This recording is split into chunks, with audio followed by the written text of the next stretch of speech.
गर्दो गुबार सैटा हुआ वो मैदान जहां तलवारों की झंकार और घोड़ों की टापें जमीन को हिला रही थीं, वो सिर्फ एक जंग का मैदान नहीं था, बल्कि ईमान और बका की आखिरी आजमाइश बन चुका था। एक तरफ वो लश्कर था जो तादाद में समुंदर की मौजों की तरह बेशुमार था, और दूसरी तरफ इस्लामी परचम के साए तले खड़ी वो मुख्तसर सी जमात जो जानती थी कि इस मार्के में या तो फतह तारीख बनेगी या शहादत अबदी इज्जत।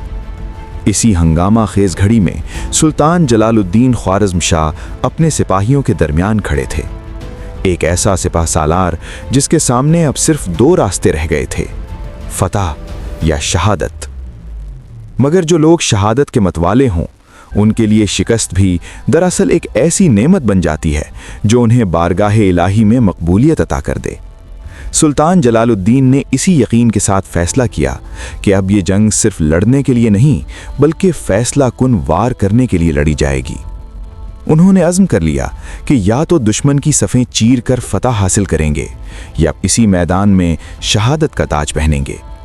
इसी इरादे के साथ उन्होंने बराह रास्त चंगेज़ खान पर हमला करने की तैयारी शुरू कर दी। लेकिन ये हमला सिर्फ जोश का नतीजा नहीं था, बल्कि एक निहायत सोची समझी जंगी हिकमत अमली थी। सुल्तान ने इंतहाई खामोशी के साथ अपने बाएं बाजू के महफूज दस्तों में से कई दस्ते निकालकर उन्हें क़ल्बे लश्कर में शामिल करना शुरू कर दिया। ये सब कुछ इस कदर खुफिया अंदाज में किया गया कि तातारियों के बाएं बाजू को इस तब्दीली की खबर तक न हो सके, क्योंकि अगर दुश्मन को इस कमज़ोरी का अंदाज़ा हो जाता तो नतायज निहायत भयानक हो सकते थे। हकीकत ये थी कि सुल्तान के बाएं बाजू का एक हिस्सा पहले ही दाएं बाजू की मदद के लिए भेजा जा चुका था। अब मज़ीद सिपाही भी सुल्तान के नए हुक्म के मुताबिक क़ल्बे लश्कर में शामिल हो रहे थे। यूं आहिस्ता आहिस्ता इस्लामी लश्कर के बाएं बाजू की बड़ी तादाद क़ल्ब और दाएं बाजू में मुंतकिल हो गई, और बाएं बाजू में सिर्फ मुट्ठी भर सिपाही और चंद तीरंदाज बाकी रह गए। मगर यहाँ ये समझना ज़रूरी है कि सुल्तान जलालुद्दीन जैसे तजर्बाकार और जहाँ दीदा सिपा सालार इतने सादा नहीं थे कि वो अपने लश्कर के एक अहम हिस्से को बग़ैर सोचे समझे कमज़ोर छोड़ देते। बाएं बाजू की नफरी में कमी कोई गफलत नहीं थी, बल्कि एक सख्त मजबूरी थी, क्योंकि सुल्तान की पूरी फ़ौज तादाद में दुश्मन के 10वें हिस्से के बराबर भी नहीं थी। क़ल्बे लश्कर और दाया बाजू जो इस वक्त बराह रास्त तातारियों से टकरा रहे थे, वो पहले ही शदीद अफरादी कमी का शिकार थे। हर गुजरते लम्हे के साथ उन्हें ताज़ा दम सिपाहियों की ज़रूरत पड़ रही थी। अगर इस्लामी लश्कर का बायां बाजू पहाड़ियों के कुदरती हिसार में महफूज न होता तो शायद सुल्तान को अपने लड़ने वाले सिपाहियों की मदद के लिए चंद आदमी भी मुयस्सर न आते। यही वजह थी कि बाएं बाजू के निस्बतन महफूज होने के बायस वहाँ से सिपाही निकालकर क़ल्ब और दाएं बाजू को मजबूत किया जा रहा था, क्योंकि अगर बाएं बाजू से कुमक न मिलती तो दायां बाजू और क़ल्बे लश्कर किसी भी लम्हे शिकस्त का शिकार हो सकते थे। सुल्तान को इस बात का अंदाज़ा ज़रूर था कि बाएं बाजू में नफरी कम होने की वजह से वहाँ नुकसान का ख़तरा मौजूद है, लेकिन इसके बावजूद उन्होंने अपने सिपाहियों को वहाँ से हटाकर दूसरे महाज़ों पर भेजना ज़रूरी समझा, क्योंकि अगर ऐसा न किया जाता तो शिकस्त तकरीबन यकीनी थी। क़ल्ब और दायां बाजू जो दुश्मन के साथ बराह रास्त बरसरे पैकार थे, वो किसी भी लम्हे अफरादी क़ुव्वत की कमी के बायस टूट सकते थे। जंग के ऐसे लम्हों में आदमी आइंदा के अंदेशों से ज़्यादा फौरी ख़तरे को तरजीह देता है। बाएं बाजू जहां से फ़ौज कम की गई थी, फ़िलहाल दुश्मन के बराह रास्त हमले से महफूज था। मज़ीद ये कि अगर दुश्मन इस सिमत से हमला करने की कोशिश भी करता तो दुश्वार गुजार पहाड़ियाँ उसके हौसले पस्त कर देतीं, और उन बुलंदियों पर मौजूद मुट्ठी भर तीरंदाज ही उनका रास्ता रोकने के लिए काफ़ी साबित हो सकते थे। याद रखना चाहिए कि ये जंग ऐसे माहौल में लड़ी जा रही थी जहां सिर्फ दो ही अंजाम मुमकिन थे, या मुकम्मल फतह या मुकम्मल शिकस्त। चंद घंटे ही तारीख का फैसला करने वाले थे। न पसपाई का कोई रास्ता था और न ही मुस्तकबिल के मंसूबे बनाने की मोहलत। ऐसे ही कठिन लम्हों में हर अजीम कायद एक ख़तरनाक दौराहे पर आ खड़ा होता है, जहां फैसला करने के लिए सिर्फ एक लम्हा मयस्सर होता है।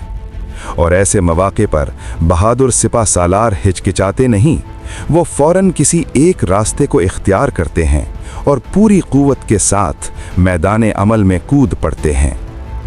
ان نازک لمحوں میں سلطان جلال الدین نے بھی وہی فیصلہ کیا جس میں فوری شکست سے بچنے کی امید بھی تھی اور فتح کی ایک کرن بھی، اور انہوں نے وہ راستہ چھوڑ دیا جو شاید وقتی بچاؤ تو دے سکتا تھا مگر تاریخ کا رخ نہیں بدل سکتا تھا۔ قلب لشکر کو مزید مضبوط کرنے کے بعد سلطان جلال الدین نے ایک لمحے کے لیے آسمان کی طرف نگاہ اٹھائی۔ یہ وہ گھڑی تھی جہاں انسان کی تدبیر ختم ہو جاتی ہے اور اللہ کی قدرت کاملہ پر بھروسہ ہی اصل سہارا بن جاتا ہے۔ سلطان کے دل میں اب صرف ایک ہی ارادہ تھا، چنگیز خان کو قتل کر کے اس فتنے کا ہمیشہ کے لیے خاتمہ۔ اسی عزم کے ساتھ وہ اپنے منتخب مجاہدین کو لے کر جارحانہ انداز میں تاتاریوں کے قلب لشکر پر ٹوٹ پڑے۔ یہ حملہ اتنا اچانک اور شدید تھا کہ تاتاریوں کی اگلی صفیں سر توڑ کوششوں کے باوجود اس طوفانی یلغار کو نہ روک سکیں۔ سلطان کی تلوار بجلی کی مانند چمکتی اور ہر وار کے ساتھ دشمن کے جسموں کو چیرتی چلی جاتی۔ شمشیر خارا شگاف لاشوں کے ڈھیر لگاتی جا رہی تھی اور تاتاریوں کی مضبوط سمجھی جانے والی صفیں پل بھر میں درہم برہم ہو کر رہ گئیں۔ اسی دوران سلطان جلال الدین کی نگاہ دور لہراتے ہوئے ایک مخصوص تاتاری پرچم پر جا ٹھہری۔ وہ جان گئے تھے یہی وہ جگہ ہے جہاں چنگیز خان موجود ہے۔ اب ان کی رفتار اور بھی تیز ہو گئی۔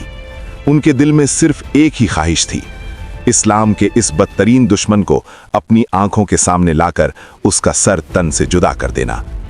وہ دشمن کی صفوں کو روندتے ہوئے آخرکار چنگیز خان کے محافظ دستے تک جا پہنچے۔